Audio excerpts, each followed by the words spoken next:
Numéro béni, amen. Amen.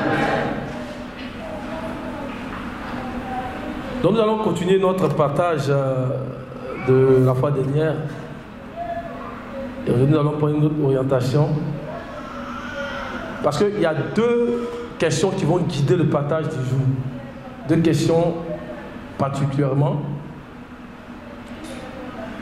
Et ces deux questions-là, bien sûr, sont en lien avec le thème que nous avons donné, ça fait déjà 3 semaines, qui est la première résurrection, l'héritage promis aux vainqueurs de l'âge de l'Église. Amen. Amen. Et la première question à laquelle nous allons répondre est celle-ci. Nous allons retourner à l'origine. Il y a beaucoup de choses qui ont été déjà partagées par les frères. On va retourner et insister sur certaines choses. Qu'est-ce que la résurrection? Alléluia. Qu'est-ce que la résurrection? Ça, c'est la première question. Et dans la deuxième question, nous allons aller chercher la pensée du Seigneur en ce qui concerne le minimum requis.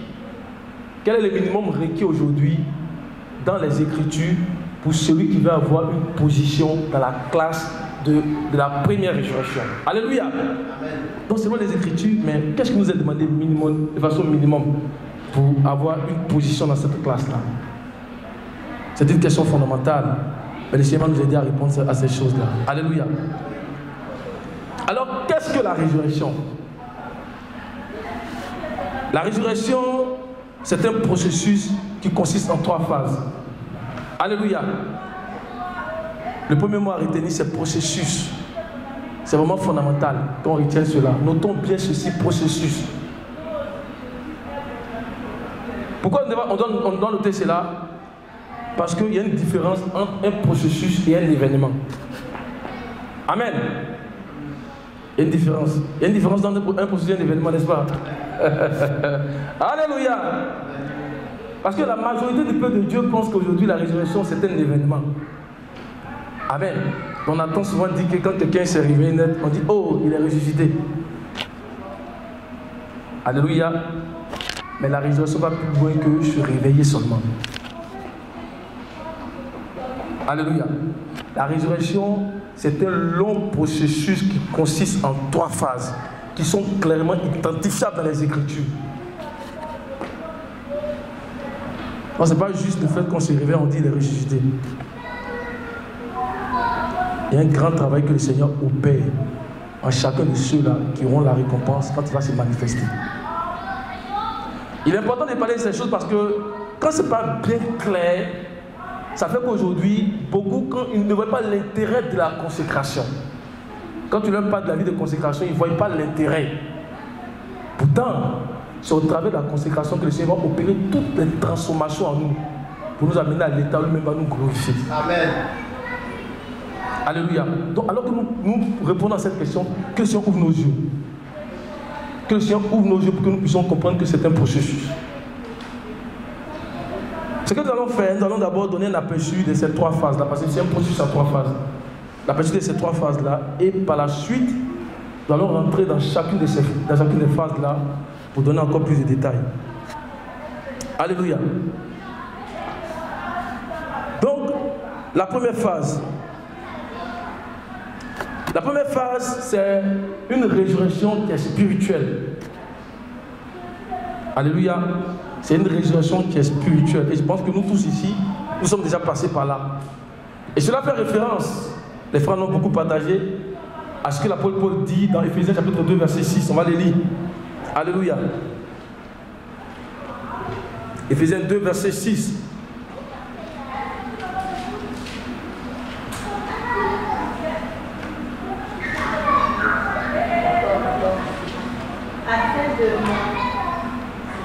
Éphésiens 2, verset 6. Il nous a ressuscités ensemble et nous a fait asseoir ensemble dans les lieux célestes en Jésus-Christ. Amen. Il nous a quoi? Il nous a ressuscités ensemble et nous a fait asseoir ensemble dans les lieux célestes en Jésus-Christ. Et nous savons tous que c'est une résurrection qui est spirituelle. Alléluia. Et quand est-ce que cela est arrivé? Cela est arrivé quand nous avons entendu pour la première fois l'évangile. Alléluia. On va voir le verset quand on va rentrer dans les détails. La Bible dit que nous étions tous morts dans nos péchés et dans nos offenses. Amen. Mais au moment où on a entendu pour la première fois l'évangile de Jésus-Christ, il y a un arrangement qui a été mis en place par Dieu pour nous sortir de cet état de péché et des offenses. Alléluia. Et le Seigneur nous a transportés dans le royaume du Fils de son amour. La Bible dit en qui nous avons la rédemption, le pardon, l'effacement de nos péchés. Alléluia. Donc c'est une résurrection qui est spirituelle. Et la Bible appelle cette résurrection-là la nouvelle naissance. Amen. Donc on donne un aperçu, on va rentrer dans les détails de ces choses-là, selon la grâce que le Seigneur nous fait. Amen. Et la deuxième résurrection, la deuxième phase de la résurrection, c'est une résurrection qui est non seulement spirituelle, mais aussi qui est morale. Une résurrection qui est spirituelle et qui est morale. Morale, parce que dans cette phase-là, le Seigneur va commencer à opérer un travail pour transformer notre caractère. Alléluia. Pour conduire notre caractère, pour qu'il soit semblable au caractère de Christ. On va voir dans la suite, c'est ça qu'on appelle l'image de Christ. On va arriver à ce qu'on appelle la perfection morale ou l'excellence morale. Alléluia. Et il est spirituel parce que dans cette même phase-là, le Seigneur va nous développer dans ses attributs. On va avoir un développement dans les attributs. On parle de la puissance spirituelle dans les attributs qui sont cités dans Isaïe 11, verset 2.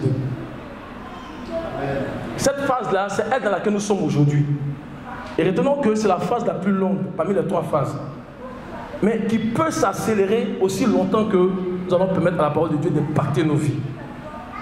Alléluia. Donc deux personnes peuvent commencer la nouvelle naissance ensemble, mais un peut rapidement arriver que l'autre. Parce que c'est la lumière de la parole qui nous fait croître. Alléluia. Pour parvenir à la statue parfaite de Christ. Ça veut dire statue, veut dire âge, mais ce n'est pas un âge physique. Ce n'est pas un âge qu'on rajoute comme notre date de naissance. Aujourd'hui j'ai 20 ans, après j'ai 21 ans. Non, statut, c'est par rapport à la lumière, à la quantité de la parole que tu reçois, à la quantité de Christ que tu reçois. Amen. Donc de deux personnes qui naissent de nouveau aujourd'hui, un peut passer 50 années et puis il peut ne pas parvenir en fait à la perfection morale assez rapidement, mais un autre selon le Seigneur va permettre de parvenir à la perfection morale. Donc ça dépend de comment est-ce qu'on se soumet au Seigneur dans cette deuxième phase-là, qui est spirituelle, qui parle de notre caractère, qui est morale, qui parle de notre caractère, mais qui est aussi spirituelle, qui parle des développements que nous avons dans les attributs de Christ. Est-ce que ça va? Amen. Amen. Et la troisième phase, évidemment, c'est elle qui parle du corps divin que nous allons revêtir. Alléluia. Mais ce corps divin-là, il ne vient seulement que sur une nature qui est divine. C'est-à-dire que c'est la nature que nous allons acquérir dans la deuxième phase. Est-ce qu'on comprend? Alléluia. Donc il vient sur une nature qui est... Donc on ne peut pas s'attendre à un corps divin si on n'a pas encore atteint la nature divine. Le corps divin, il lève la nature divine. Est-ce que quelqu'un peut dire Amen? Amen. Alléluia. Alléluia. Donc il vient sur une nature divine. Donc la deuxième phase, elle est essentielle. Donc on voit que le Seigneur, il ne travaille pas comme ça. Il travaille avec sagesse. Alléluia. La Bible dit que notre cité est dans les cieux. D'où quoi nous attendons. Quoi? Nous attendons quoi? Qui fera quoi? Qui transformera. Donc ce n'est pas une attente qui est passive, hein? C'est une attente qui est active. Donc pour que tu attendes, il y a quelque chose qui se passe toujours en toi, qui te permet d'attendre. Alléluia. Il y a quelque chose. On dit, là-bas nous sommes dans les cherches avec lui.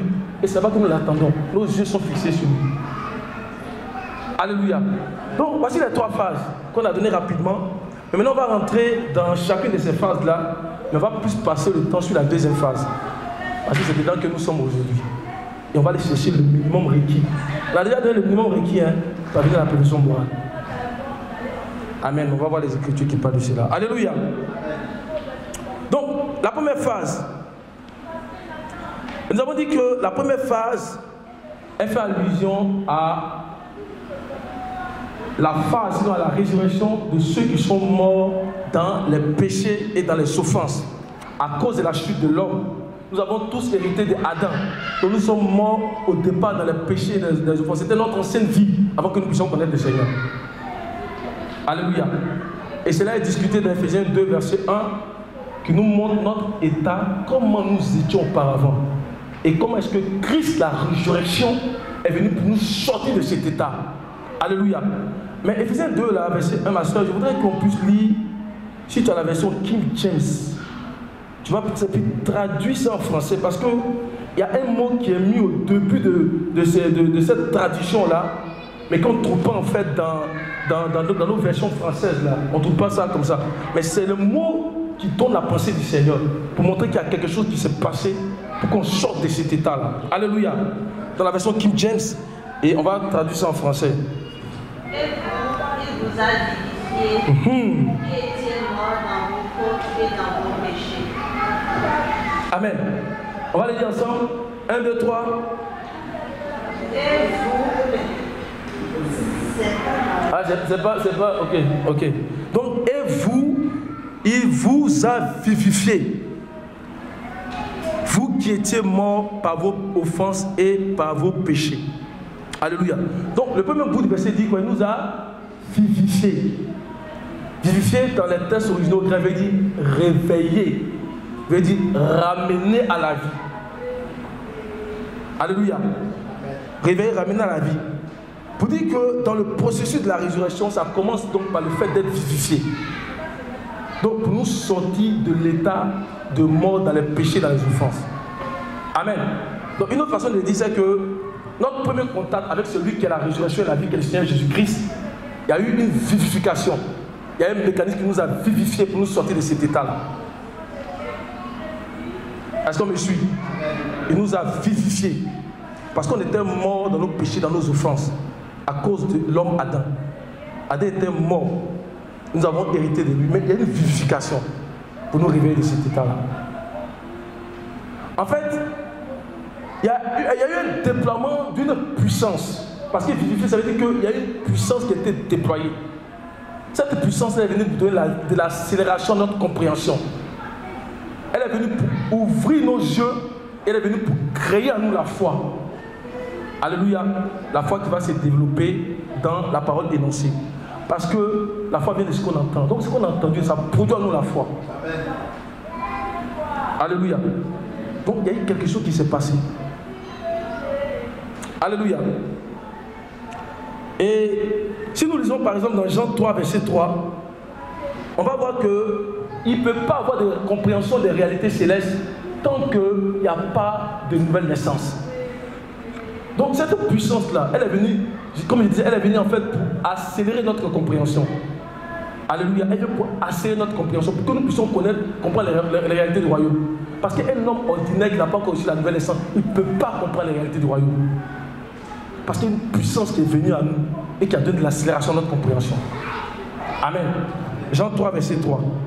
Jésus lui répondit, en vérité, je te le dis, si un homme naît de nouveau, il ne peut voir le royaume de Dieu. Amen. Donc, en vérité, je te le dis, si un homme ne naît de nouveau, il ne peut voir. Voir ici, c'est saisir. C'est saisir, c'est comprendre. Alléluia. Les yeux qui s'ouvrent pour comprendre les réalités du royaume. Donc, c'est parce que cette puissance-là est venue que nos yeux se sont ouverts pour comprendre les réalités du royaume. Alléluia. Et dans Romains chapitre 10, verset 9, qui nous montre que nous avons reçu, que la foi se développe au milieu de la parole qui est énoncée. Donc, la parole que nous avons entendue, c'est elle qui a produit en nous la foi. Et à mesure que nous allons nous familiariser à la voix du Fils de Dieu, notre foi va continuer à aller grandissant. Alléluia. Amen. Romains 10, verset 9. Si tu confesses de ta bouche le Seigneur Jésus, et si tu crois dans ton cœur que Dieu l'a ressuscité des morts, tu seras sauvé. Alléluia. Si tu confesses le Seigneur Jésus-Christ, et si tu crois dans ton cœur que Dieu l'a ressuscité des morts, tu seras sauvé. Donc la foi se développe au milieu de la parole énoncée. Si tu crois, tu confesses et tu crois, tu seras sauvé. Et ça doit être maintenant notre attitude de tous les jours. Nous avons confessé le Seigneur, nous avons confessé nos péchés, nous avons confessé Jésus-Christ, nous avons cru. Mais c'est une attitude qui doit continuer jour après jour pour arriver au salut, pour arriver à la sotéria. Alléluia. Donc, dans l'espérance du salut, là, il y a une puissance qui a été déployée. Et également, il y a eu aussi ce qu'on appelle le bain de la régénérescence. Donc, notre âme a été aussi lavée. Amen. Parce que l'âme a une historique. L'âme a une historique parce que l'âme était devenue une âme morte. Donc le Seigneur a lavé notre âme. Donc il nous a mis dans un état pour préparer la deuxième phase. Alléluia. Donc, non seulement il a envoyé une puissance pour donner de l'accélération à notre réflexion, à notre intelligence, à notre compréhension, mais il a lavé aussi nos âmes. Donc, il nous a mis dans un état qui est déjà un préalable pour continuer la seconde phase. Alléluia. Donc, il y a tellement de choses qui se sont passées lors de la nouvelle naissance. Mais la pensée de l'homme n'est pas toujours consciente de cela. Mes frères, bénissons le Seigneur. Il y a de grandes choses qui sont passées. Là, on a juste donné quelques éléments, mais il y a de grandes choses qui sont passées.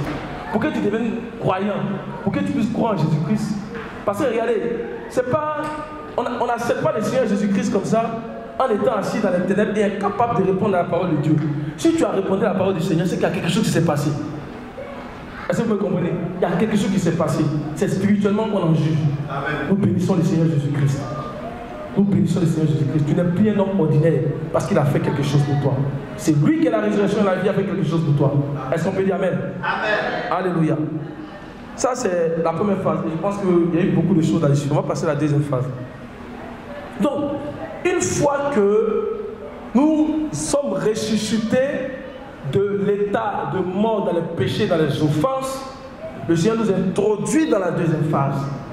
Et dans la deuxième phase, il va commencer à nous impacter par sa parole et par son esprit. Alléluia. Mais le but de cela, là, c'est de nous conduire dans une transformation que j'ai dit, qui est morale et qui est spirituelle. Est-ce qu'on me suit? Donc, on est de nouveau. On dit c'est un croyant du cœur qu'on parvient. On parvient à quoi? C'est un confessant de la bouche qu'on parvient à quoi?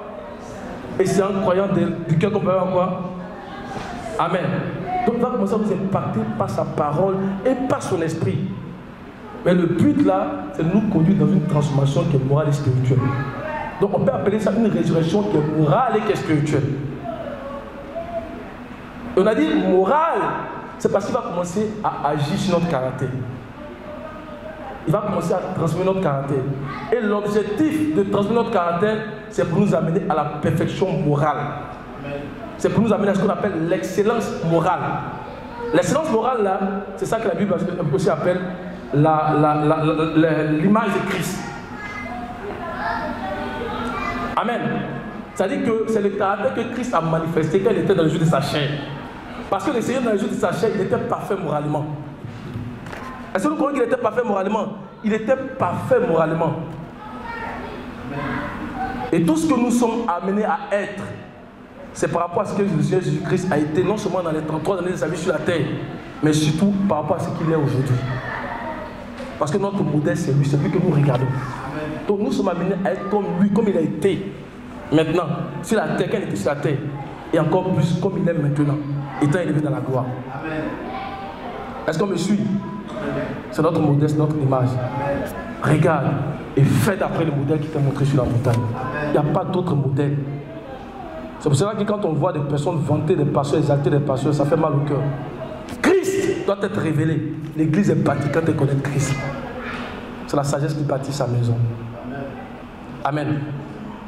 Ça, c'est la transformation morale. Et on a dit qu'il y a une transformation que, comme on dit, spirituelle. Donc la transformation spirituelle, c'est ça que les Écritures aussi appellent la ressemblance de Christ. Le pouvoir spirituel. Donc tandis que la transformation morale parle en fait de notre caractère, la transformation spirituelle va parler en fait de la ressemblance. C'est-à-dire du pouvoir de Christ. Du pouvoir spirituel. Donc une transformation dans notre compréhension, une transformation dans la connaissance, une transformation dans notre intelligence. Donc dans tous les attributs qui sont donnés en fait dans Ésaïe chapitre 11, verset 2. On va les lire verset 1, verset 2. Donc retenons les deux dimensions. Il nous transforme moralement et puis un développement aussi, alléluia, des attributs. Alléluia. Amen. Parce qu'on va voir que c'est la déclaration que Dieu a faite depuis le commencement. Dieu veut tenir à sa parole. Est-ce que quelqu'un peut dire Amen? Amen. Alléluia. Ésaïe 11, verset 1, verset 2. L'esprit de l'Éternel reposera sur lui, esprit de sagesse et d'intelligence, esprit de conseil et de force, esprit de connaissance et de crainte de l'Éternel.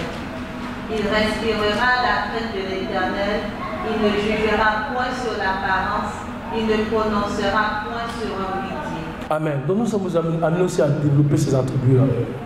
La louange, la gloire, la sagesse, l'action de grâce, l'honneur, la puissance et la force sont à notre Dieu au ciel des ciels.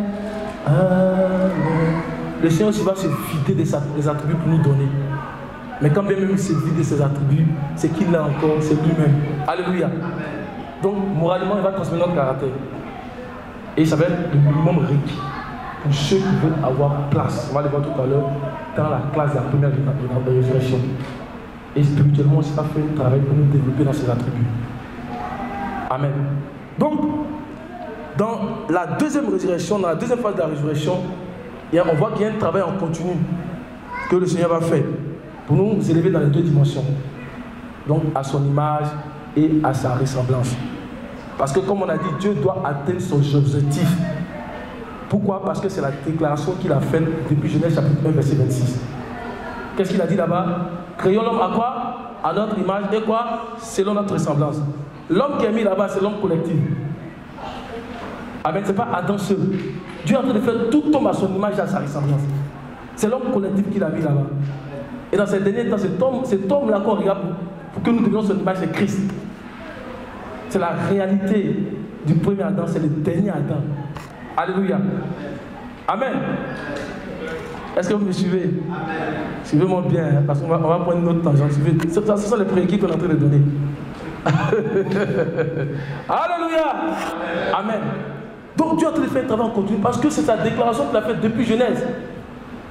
Donc Genèse en fait, 1 verset 26, ce n'est pas un récit simplement que Dieu a fait dans le passé. Parce que beaucoup ne comprennent pas, ça c'est un récit du passé. Ce n'est pas un récit du passé. Hein. Ce n'est pas seulement un récit que Dieu a fait dans le passé. Alléluia. Que Dieu a dit dans le passé lointain. Mais Genèse 1 verset 26, c'est ce que Dieu est en train de faire aujourd'hui, dans notre temps, maintenant. Amen. Alléluia. Dieu est en train de créer l'homme à son image et à sa ressemblance. Donc Genèse 1 verset 26, ce n'est pas Dieu dans le passé, mais c'est prophétique. Donc prophétiquement, c'est Dieu dans le présent. C'est ce que Dieu est en train de faire maintenant. Alléluia. Est-ce que tu peux répéter? C'est Dieu dans le présent. C'est ce que Dieu est en train de faire maintenant. Il est en train de créer l'homme. La Bible appelle Jéhovah Ossénou. Ossénou, ça veut dire l'Éternel, notre Créateur. Il nous a créés, nous a rendu la nouvelle naissance, il continue de nous créer jusqu'à ce qu'il atteigne son objectif. Alléluia. On va lire par exemple dans Philippiens, ou bien dans Colossiens 3. On va lire dans Colossiens 3 pour voir que ce travail que Dieu est en train de faire maintenant, ce n'est pas un récit qui est passé. Hein. Genèse 1, verset 26 là, c'est l'objectif de Dieu. Tout le projet de Dieu, c'est centré sur ce verset-là. Faisons l'homme à notre image et à notre ressemblance. Et il a envie de nous faire à l'image de Christ. Alléluia. Donc Colossiens 3, verset 9 au verset 10. Colossiens 3, 9 à 10. Mais regardez bien, faites plutôt attention au verset 10, qui nous révèle quelque chose de très, très important. On va les lire ensemble. Hein. J'aime qu'on lit ensemble pour ne pas que personne dorme. Alléluia. Colossiens 3, verset 9 au verset 10.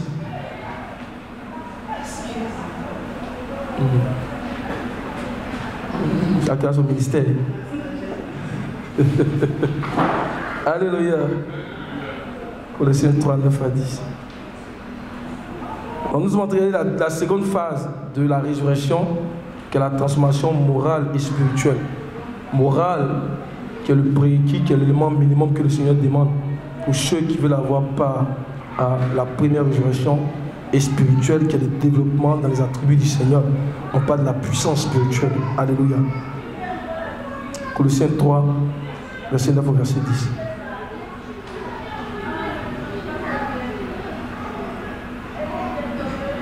Ne mentez pas les uns aux autres, mais vous étant dépouillés du néant et de ses œuvres, et ayant revêtu l'homme nouveau qui se renouvelle dans la connaissance selon l'image de celui qui l'a créé. Amen. Amen. Il se révèle dans la connaissance, mais pas dans quel type, n'importe quel, selon quoi l'image de celui qui l'a. C'est-à-dire que l'homme de la nouvelle création que nous sommes dans la première phase, là, chaque jour, il prend de plus en plus de l'image de Christ. C'est pour ça que l'apôtre parle de l'excellence de la connaissance. Il prend de plus en plus de l'image de Christ. Alléluia. Nous tous qui avons le visage découvert et qui contemplons le Seigneur comme dans un miroir, nous sommes transformés à la même image. Comment? De gloire en gloire. De gloire en gloire. C'est dans l'image. Et c'est pour nous conduire à quoi? À la perfection morale. Est-ce qu'on me suit? Et c'est pour cela que la référence que nous cherchons, le modèle que nous cherchons, et comme Moïse a dit, regardez, faites d'après le modèle. Le modèle là nous est donné dans Colossiens 1, verset 15. C'est le modèle que nous regardons, c'est le modèle auquel Dieu est en train de nous transformer. Il n'y a pas de modèle, nous ne sommes pas là pour regarder un homme. Il n'y a pas de modèle. Alléluia. Colossiens 1, verset 15. Il est l'image du Dieu invisible, le premier-né de toute la création. Et mon frère, tu vas cliquer sur image et tu vas regarder la deuxième signification. Tu vas regarder un peu l'essence. Vous allez voir que c'est une transformation dans la sainteté, dans la morale, alléluia, de Christ. Alléluia. Image dans le grec. Alléluia. Donc mes frères, nous avons un stade à atteindre. Et comme on va le voir tout à l'heure, ce n'est pas de ta propre force, ce n'est pas ce que tu fais qui t'amène là. C'est le Seigneur Jésus-Christ, notre justice et notre sanctification qui nous conduit à là. Alléluia. Mais tout ce qu'il demande, c'est que nous nous soumettons à sa parole. Alléluia. Colossiens 1, verset 15. Image.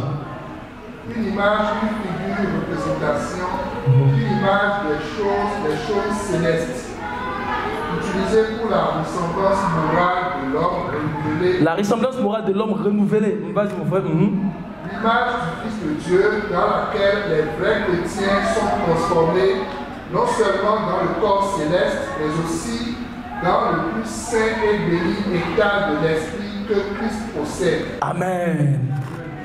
Donc transformé moralement. Mais Christ a été toujours l'image de Dieu, même dans sa vie, quand il était sur la terre, il était toujours l'image. Alléluia. Et Hébreux 2, verset 10, par exemple, dit qu'il est en train de conduire plusieurs fils à la gloire. Et dans Romains 8, verset 29, il a dit que ceux qu'il a appelés et qui ont accepté son appel et qui demeurent dans cet appel, il est en train de les configurer, il est en train de les configurer, qu'ils soient conformes à l'image de son Fils. Alléluia. Hébreux 2, verset 10, et on va lire Romains 8, verset 29. Et on va continuer. Hébreux 2, verset 10. Il convenait en effet que celui pour qui et par qui sont toutes choses et qui voulait conduire à la gloire beaucoup de fils, éleva à la perfection par les souffrances le prince de leur salut. Romains 8, verset 23. Romains 8, verset 23. Et ce n'est pas elle seulement, mais aussi nous, qui avons les prémices de l'esprit. Nous aussi, nous circulons en nous-mêmes en attendant l'adoption, la rédemption de notre corps. Amen. C'est le verset 29. Vas-y, verset 29, mon frère. 29. Car ceux qu'il a connus d'avance, il les a aussi prédestinés à être semblables à l'image de son Fils, afin que son Fils fût le premier-né entre plusieurs frères. Amen. Donc il les a prédestinés à être semblables à l'image de son Fils. Donc Genèse 1, verset 29, ce n'est pas un récit qui est historique, mais c'est ce que Dieu est en train de faire maintenant. Dieu est en train de créer l'homme à son image et à sa ressemblance. Maintenant, dans le développement de ces deux dimensions, ce qu'on a dit, c'est que c'est l'image que nous devons atteindre en premier. Est-ce que vous comprenez? Et l'image là, on a dit que c'est le minimum qui est requis pour celui qui veut avoir une position dans la classe de la première résurrection. C'est le minimum qui est requis. Est-ce qu'on me suit? C'est le minimum qui est requis. Amen. Mais concernant la ressemblance, mais si Dieu, ma soeur dit ça, même si Dieu te permet de vivre 2000 ans, la ressemblance là, tu vas continuer à te développer dans la ressemblance. Mais tu ne vas pas en finir. Dieu est pour sans fin. Tu vas continuer à apprendre de plus en plus la ressemblance, mais tu ne vas pas en finir. Donc, cette sphère où nous sommes nés avec lui là, quand on parvient à son image, on peut demander tout ce qu'on veut dans la ressemblance. On ne veut pas devenir comme Dieu, mais tu peux encore demander. Alléluia. Mais tu ne peux pas finir. Tu vas être satisfait, mais tu ne peux pas finir. C'est pour ça qu'on ne peut pas devenir comme Dieu. Mais l'image, on doit atteindre l'image parce que c'est le prérequis, c'est le minimum qui est demandé. Alléluia. On dit même les étoiles diffèrent en gloire, en éclat. On dit la lune. Comment on dit le verset là même? On dit quoi? Autre quoi? L'éclat de quoi?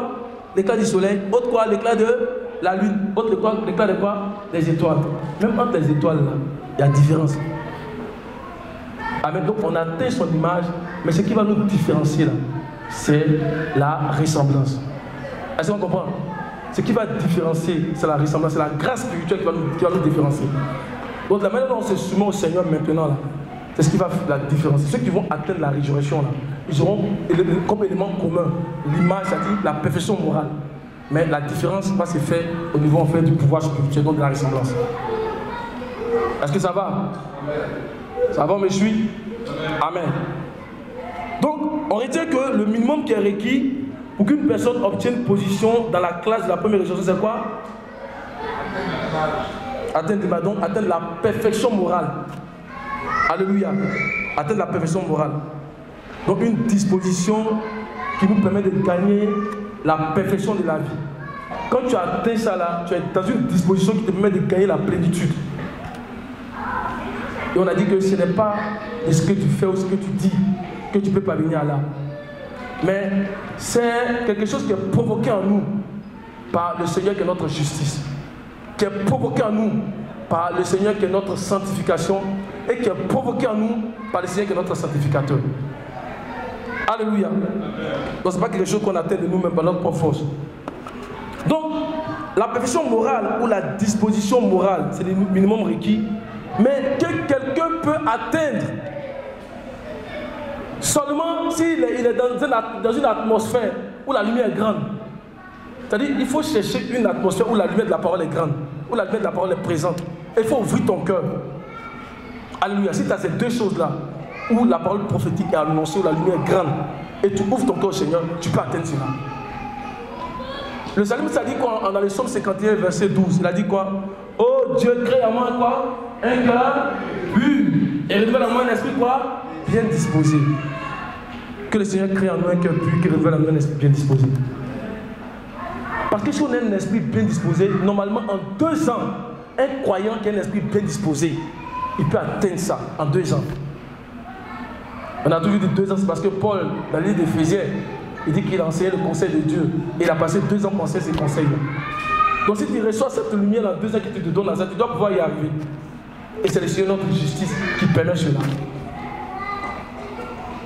Alléluia. Et dans cette temps de la paix, le Seigneur est en train d'accélérer la croissance de ceux qui doivent parvenir à la perfection morale. C'est pour ça qu'on doit se débarrasser de tout ce qui peut nous nuire. L'apôtre Paul dit qu'il voit tout ce comme étant nuisible pour lui. On doit se disposer pour le Seigneur. Alléluia. Atteindre cette perfection morale, cette excellence morale, c'est ce que l'apôtre Paul appelle le but. Dans Philippiens chapitre 3, verset 14, il parle du but. On va aller regarder ça, on va le lire ensemble. Ce verset est vraiment fondamental. Et il dit, il court pour atteindre le but. Il court pour atteindre cet état de stabilité. Alléluia. Amen. La perfection morale. Amen. Est-ce que ça va, Laetitia? Puisque ça va, ma soeur Patricia, ça va? 2 dimensions. Perfection morale. Alléluia. Donc, on parle de l'image de Christ. Et l'autre, c'est la perfection spirituelle. Donc, le pouvoir spirituel. Le Seigneur nous développe dans ça. Mais on se rend disponible. Il va le faire. Aux hommes, c'est l'impossible. À Dieu, tout est possible. Alléluia. Amen. Donc, Philippiens 3, verset 14, on va les lire ensemble. Je cours vers le but pour remporter le prix de la vocation céleste de Dieu en Jésus-Christ. Regardez bien le verset. Il dit, je cours vers quoi? Le but.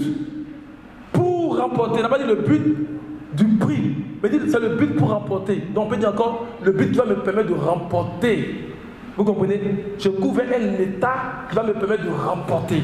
Amen. Alléluia. Donc, ce n'est pas le but du prix, mais c'est le but pour. Amen.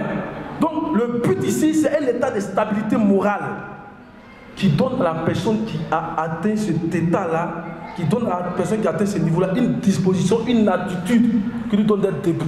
Il est constamment debout. Alléluia. Il est constamment debout dans une disposition de veilleur, dans une disposition de résistance contre tout ce qui peut venir le faire tomber. Il peut résister parce qu'il a atteint ce but. La Bible dit coup, parce qu'il a vu quelque chose. Quand tu atteins ça, tu deviens stable moralement. Donc tu n'es plus comme les étoiles qu'on voit dans Apocalypse 12, verset 4. Tu ne tombes pas facilement. La queue du dragon, le mensonge, la bouche du faux prophète ne peut venir t'atteindre facilement. Donc c'est un état de stabilité. Amen. Donc il te donne une disposition où tu es constamment debout. Si vous regardez la première occurrence du but, vous allez voir que c'est observateur, on y va observateur, c'est veilleur, c'est gardien. Il n'a pas de temps, hein. Il arrive à un niveau là où il ne joue plus avec sa couronne. Il veille où il est arrivé, il n'a plus le temps pour les choses là du monde là. Donc Paul dit, je cours parce qu'il faut que j'atteigne ça. Mes frères, courons de sorte à atteindre le but. Alléluia. C'est un état de perfection morale. Quand tu arrives là, tu as le prérequis. Alléluia. Mon frère, tu peux donner les voilà, vas-y. Un observateur, un veilleur, la marque distance que l'on regarde le but que quelqu'un a rendu. Amen. Donc, quand tu parviens à là, tu deviens comme un gardien. Tu développes le ministère de portier. Alléluia. Donc, tu as le ministère de portier. Tu es un veilleur. Le même ministère qu'on voit dans Matthieu 25, verset 6. Tu peux dire ça aussi. Quand tu parviens au but, les frères. Donc, quand on ne dort pas la nuit, quand vous voyez les frères, ils sont sur l'évangile du royaume, ils ne dorment pas. Les frères qui sont traduits souvent là. Je ne vais pas juste vous traduire, hein. Il y a quelque chose qu'ils ont été chercher. Les gars, dites-nous vos secrets. Dites les secrets à tout le monde. Il y a quelque chose qu'on a fait chercher. On ne fait pas venir au but. On ne fait pas venir au but là où là, on est stable. Partageons les secrets. Amen. C'est pas pour quelqu'un fait ça, c'est pas pour un salaire, c'était pour salaire là. Oh, mais à l'autre, on est travaillé pour là-bas. Donc on voit qu'il y a un plus grand salaire dedans. Donc on ne dort pas. La nuit même tu te réveilles, mais tu vas, tu t'assois. Seigneur, comment est-ce que je vais pas venir à cette personne? Voilà. Seigneur, lave-moi, fortifie-moi, je ne vais pas venir. Et souvent, le Seigneur va me donner des rêves. Parce que nous, on a des rêves. Et je sais qu'elle dit, vous là, vous êtes arrivé à tel. Quand on a su ça, moi et mon frère, on dit, oh, là, on a commencé à prier même, commencé à jeûner tout le temps. Frère, c'est important. Et je vais te donner le témoignage de là où tu es en train d'arriver. Si tu es dans cette marche-là, il a dit à Philadelphie, je ne vais pas te laisser comme ça, en train de marcher, parce que tu es sur mon chemin. Je t'assigne cette couronne. Je vais te dire que tu es arrivé quelque part, je te donne la couronne. Saisis cette couronne. Ne joue plus avec elle, parce que tu es sur le chemin. Il viendra te donner le témoignage de où tu es arrivé. Nous devons atteindre le but, les frères. Alléluia. Matthieu 25, verset 6, pour voir que ce sont des veilleurs. Eux, là, quand le Seigneur arrive, ils savent, ce sont eux-mêmes qui préviennent les autres. Amen, verset 6. Au milieu de la nuit, on cria, voici les coups, allez à ça. Donc, il y a des gens qui ne tombent pas comme les vierges. Et ils sont capables de dire, voici le pouls. Sentinelle, sentinelle, que fais-tu? La nuit vient, le matin aussi. Amen. La nuit vient, le matin aussi. La nuit, il est là, le matin, il est là. C'est pour ça que dans les Grecs, on dit observateur, quartier. Il développe un ministère de portier, un ministère de veilleur. Et dans les Psaumes 40, par exemple, il nous a donné 3 niveaux d'expérience. Il nous a donné 3 conditions de la marche chrétienne. On va aller le lire là-bas, dans les Psaumes 40, verset 1, verset 3. On va faire plus attention au verset 3. Au chef des chants. On va les lire ensemble, c'est parce qu'on connaît très bien. Même on peut fermer les Bibles et puis on peut dire ça, pas de problème. Alléluia. Psaume 40, verset 1, verset 3. Au chef des chants de David, un psaume. J'avais mis en l'Éternel mon espérance, et il s'est incliné vers moi, il a écouté mes cris. Il m'a retiré de la fosse de destruction, du fond de la boue, et il a dressé mes pieds sur le roc, il a affermi mes pas. Amen. Regardez bien le verset 3. Il y a 3 niveaux donc d'expérience ou 3 conditions dans la marche chrétienne qui nous sont présentées au verset 3. D'abord, il m'a retiré de la force de quoi? De destruction. Après, du fond de quoi? De la boue. Et le troisième, c'est quoi? Il a dressé mes pieds quoi? Sur le roc. Donc, la vie d'un chrétien normal, d'un chrétien qui atteint le but, c'est sur quoi? Est-ce que c'est dans la force de destruction? Est-ce que c'est du fond de la boue? C'est où ça? C'est sur le roc. Ça veut dire que sa marche est désormais stable. Alléluia.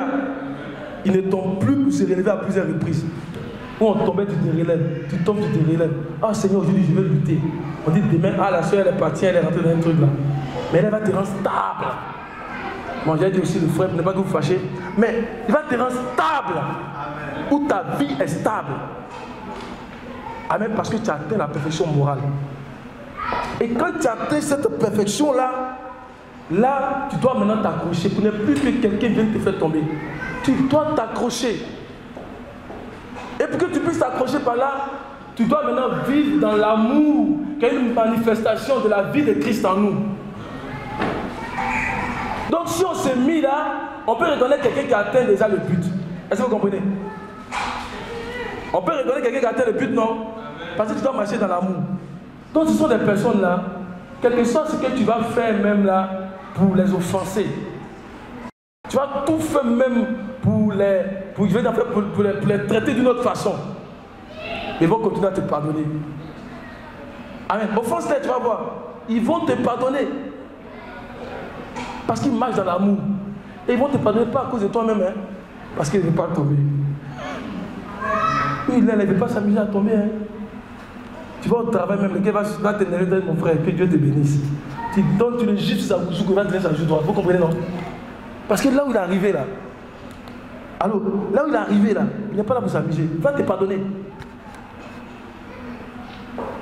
Parce qu'il voit une gloire plus grande. Comme le frère Alex disait tout à l'heure, Moïse a dit une gloire plus grande. Il voit, ses yeux sont ouverts.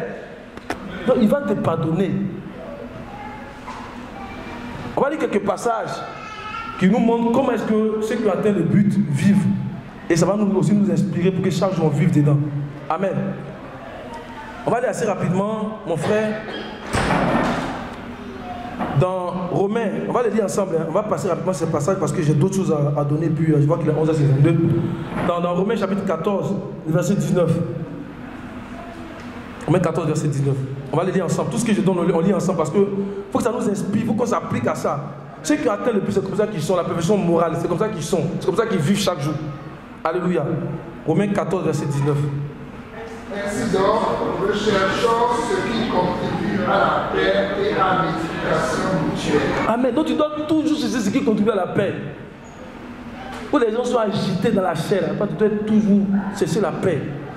Parce qu'il faut que ton environnement soit stable, pour que tu te développes. Amen. 1 Corinthiens 14, verset 1. Amen. 1 Corinthiens 14, verset 1. Recherchez la charité. Aspirez aussi aux dons spirituels, mais surtout à celui de prophétie. Donc il cherche la charité et il aspire aux dons spirituels. L'apôtre dit que afin que lorsque cela s'est manifesté, rien ne vous manque. Donc il recherche la charité, l'amour, lui c'est l'amour. Parce qu'il ne veut pas tomber. Là, il ne te pardonne pas à cause de toi. Fais tout ce que tu veux, il va te pardonner. Parce qu'il voit là où il est arrivé. Alléluia. 1 Thessaloniciens 5, verset 15. Papa, on va donner un dernier passage, il y en a beaucoup. On doit continuer. 1 Thessaloniciens chapitre 5, verset 15. Prenez garde que personne ne rende à autrui le mal pour le mal, mais poursuivez toujours le bien, soit en vous, soit envers tous. Donc c'est quelqu'un qui poursuit toujours le bien. Donc il faut lui faire du mal.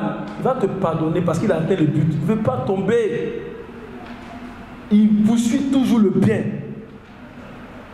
On dit prenez garde que personne ne vous rende à autrui le mal pour le mal. Ce sont les principes de vie. Mais ce sont ceux qui atteignent le but seulement qui peuvent comprendre ce qu'on a besoin de dire. Parce qu'il ne veut plus tomber pour Seigneur. Là, il est arrivé là. Il a tellement lutté où le Seigneur l'a amené là. Il ne va plus vouloir plus ça. Il ne va plus vouloir tomber. Hein. Il va réussir seulement le bien. Et un dernier passage. 1 Timothée 6, verset 11.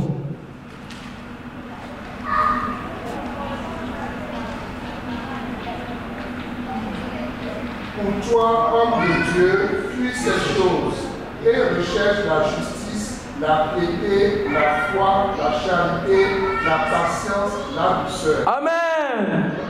Et recherche la justice, la piété, c'est-à-dire vivre comme Dieu, la piété, c'est vivre comme Dieu. Un attachement à Dieu, vivre comme Dieu sur la terre. La foi, qui est le mandat pour grandir. La charité. Mais il y a trois choses qui demeurent, mais le plus grand c'est quoi? C'est la charité, la patience. Et il est toujours patient, la douceur, tu le vois toujours sourire. Mais ce gars-là même, il ne se fâche jamais. Cette fille-là, on dit qu'elle ne se fâche jamais. Le diable va tout faire, mais ce n'est pas son problème. Toujours en joie, parce qu'il a la joie du Seigneur en lui. La joie du Seigneur, et quoi? Et ma force, la joie du Seigneur. La joie du Seigneur. La joie du Seigneur. Amen. Donc c'est quelqu'un qui a ces attributs-là, qui a le fruit de l'esprit. On n'a pas dit le fruit, il a le fruit parce qu'il a toutes ces choses-là. Amen. Donc quiconque désire atteindre l'excellence morale, le minimum qui est requis pour la première résurrection, le but, alléluia, quiconque désire atteindre ces choses-là, il doit posséder, il doit vivre selon ce qu'on a cité tout à l'heure. Voyez-vous, il doit être comme un enfant, un bébé qui est dans le ventre de sa mère. Un bébé dans le ventre de sa mère, là, il a tout ce qu'il lui faut dans le ventre pour pouvoir arriver en fait à la pleine croissance, n'est-ce pas? Ça veut dire que sa mère mange bien ou elle ne mange pas bien, il va continuer à manger. Il va continuer à manger. Parce que quand il mange, il grandit. Il continue à grandir jusqu'à ce qu'il arrive en fait à l'âge de la croissance où il doit sortir. À 9 mois, il sort. Donc, tout ce qu'il a besoin, c'est de rester dans l'utérus de sa mère. Les femmes de ça, c'est dans l'utérus, non? Dans l'utérus. Frère, demeurons dans l'utérus spirituel de Christ. Demeurons dans l'utérus spirituel de Christ. Parce que si tu demeures dans l'utérus spirituel de Christ, tu continues à manger de la nourriture spirituelle de Christ, c'est Jean 15, verset 5 qui va s'appliquer à ta vie. Amen. Mon frère, Jean 15, verset 5. L'enfant, c'est comme ça. Maman, il faut bien manger. Mais lui, là, il n'est pas là pour dire maman, est-ce que tu as mangé ou quoi? Il va se nourrir. Il va continuer à se nourrir parce qu'il faut qu'il grandisse. C'est inné en lui. Il faut qu'il grandisse. C'est comme ça que nous devons avoir l'amour de la parole prophétique. L'amour de la parole de Dieu. Et demeurer dans l'utérus du Seigneur. Alléluia. L'église qui est son corps, la colonne et la pile de quoi? De la vérité. Alléluia. Donc mon frère, on y va. On est ensemble les trois. Je suis le cerf, vous êtes le savant. Celui qui demeure en moi et en qui je demeure porte beaucoup de fruits, car sans moi, vous ne pouvez rien faire. Amen. Donc, la maman va pas dire, bon, je sens qu'aujourd'hui là, accepte-la, mon fils va manger, donc il faut que je mange pour que cela parvienne à lui. Est-ce que c'est comme ça, quand l'enfant est dans le ventre là? Est-ce que vous sentez que l'enfant doit avoir, à un moment donné, il a faim, puis tu vas aller manger, puis ça arrive à lui? Non, tu manges pas, il va manger. Alléluia. N'est-ce pas? Il va manger. C'est comme ça qu'on doit se nourrir de la nourriture spirituelle. Il va manger. Alléluia. Et il en va de même aussi pour notre croissance progressive en Christ. La nourriture est disponible en Christ aussi longtemps qu'on est attaché à lui. La nourriture spirituelle est disponible en lui. Et la nourriture qu'il nous donne, qui est la manne cachée, c'est ce qui va nous conduire à la perfection morale. Amen. C'est ce qui va nous conduire à la perfection morale. Alléluia. Et comme le bébé ne s'arrête pas, nous aussi on ne doit pas s'arrêter. Parce que comme je dis, le bébé ne s'arrête pas parce que c'est né en lui. C'est quelque chose qui fait partie intégrante de sa vie. L'homme spirituel qu'on est devenu là, c'est comme ça aussi qu'il est. Il aime les choses de Dieu, s'affectionne. Donc laissons-le manger. Laissons-le se développer. Nourrissons-nous, continuons à nous nourrir. Pour que ça devienne partie, je prie que ça devienne une partie intégrante en nous. Je prie que ça fasse partie de nous, ça devienne inné en nous. Le fait de se nourrir de la parole du Seigneur. Seigneur, envoie ton onction. Donne-nous l'amour de la nourriture, de la parole prophétique. Donne-nous l'amour de cette nourriture-là. Que nous puissions passer du temps, en entendu, à manger ta parole. Un appétit vorace pour la parole de Dieu. Alléluia. Donc c'est ainsi qu'est l'homme de la nouvelle création. Alléluia. Et nous devons donc continuer à rechercher une disposition envers la justice. Parce que la justice, c'est la justice qui fait la guerre au péché. Donc une fois que tu recherches une disposition envers la justice, cela va faire la guerre au péché. Rechercher une disposition envers la justice, c'est qu'il faut aimer la justice. Tu as aimé la justice, tu as eu quoi? L'iniquité. C'est pourquoi, oh Dieu, ton Dieu t'a donné quoi? D'une religion. Donc quand tu recherches la justice, à un moment donné là, tu es au-dessus du péché. Amen. Alléluia. Donc recherchons la justice. Une vie de justice. Et la vie de justice sera comptée comme une vie de vainqueur. Ce n'est pas n'importe quelle vie, ça sera comptée comme une vie de vainqueur. Alléluia. Donc recherchons la justice. Et dans les débuts, tu peux ne pas le voir, mais à mesure que tu seras toujours attaché au Seigneur, ça va devenir de plus en plus concret. En fait, il faut qu'on s'applique. C'est une application. Au début, ça peut être difficile.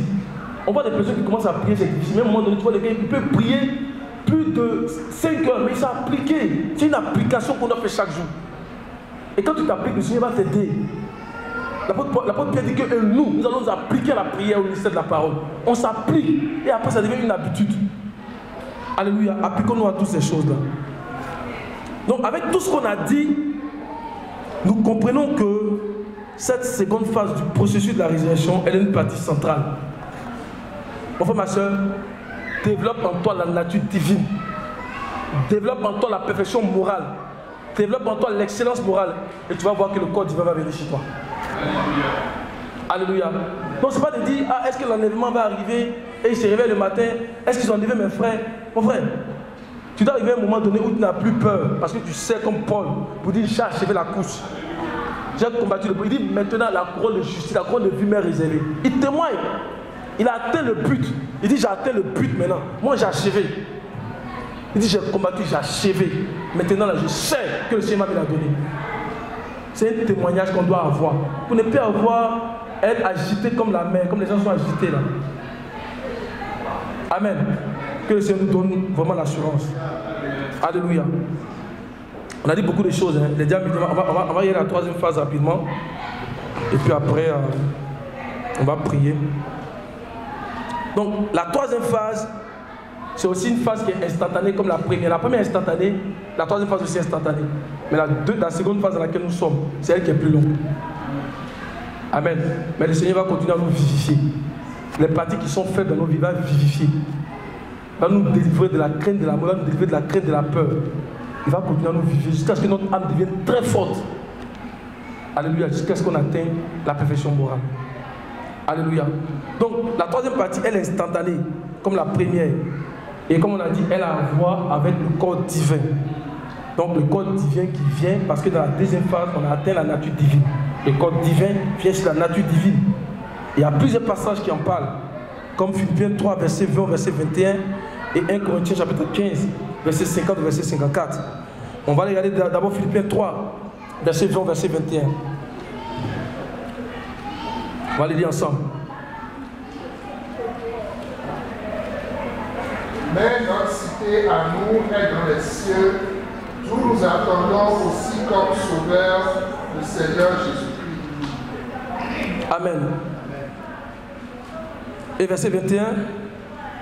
Qui transformera le corps de notre humiliation en le rendant semblable au corps de sa gloire par le pouvoir qu'il a de s'assujettir toutes choses. Donc ça, là, quand ça va se passer, ça va être instantané.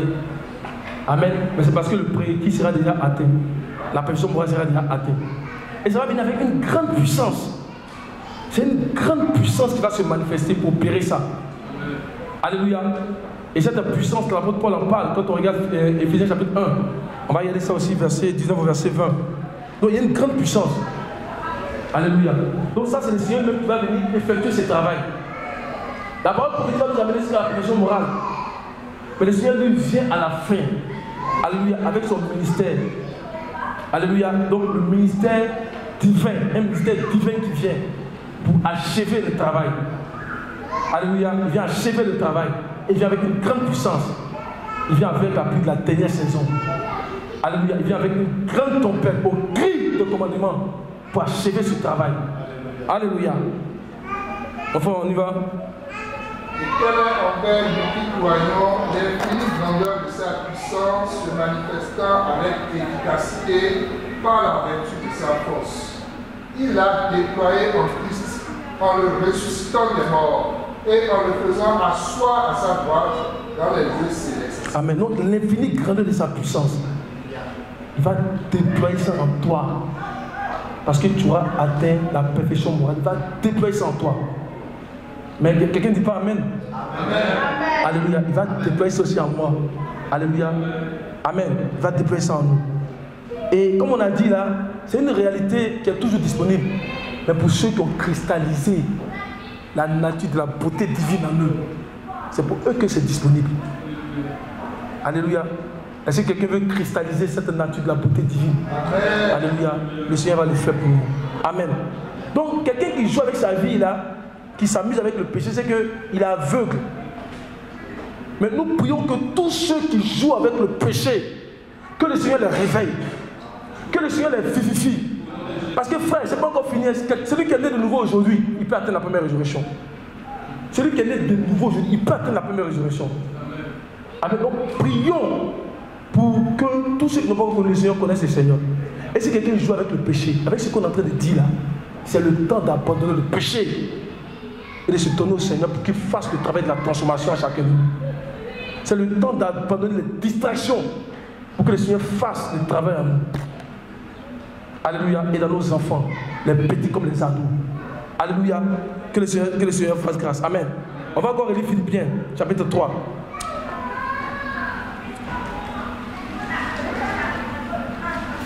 Alléluia. Alléluia. Verset 20, verset 21 encore. On le lit ensemble. Hein. Mais notre amour est dans les cieux.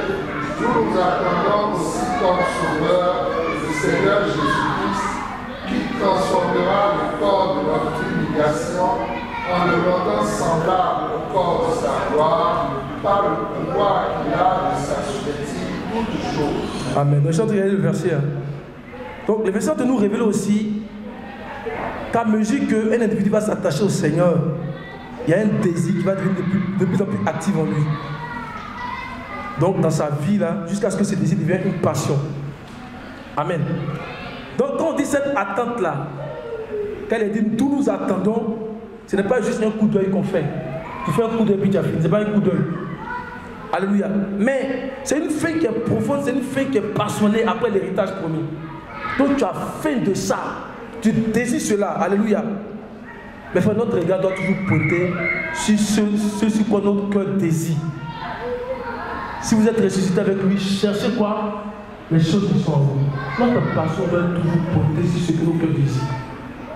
Là où est ton trésor, là sera ton quoi? Ton cœur. Que nos cœurs soient sur le trésor qui est le Seigneur. Alléluia. Et il a dit que pour ceux qui le regardent passionnément, il va apparaître une seconde fois. Alléluia. Pour être encore les saluts. Amen. Il va apparaître une seconde fois sans péché. Alléluia. Bon, on va aller directement dans 1 Corinthiens 15. Le temps avancé, je vais juste donner quelques commentaires et puis on va s'arrêter. 1 Corinthiens 15, verset 49. On va commencer par le verset 49.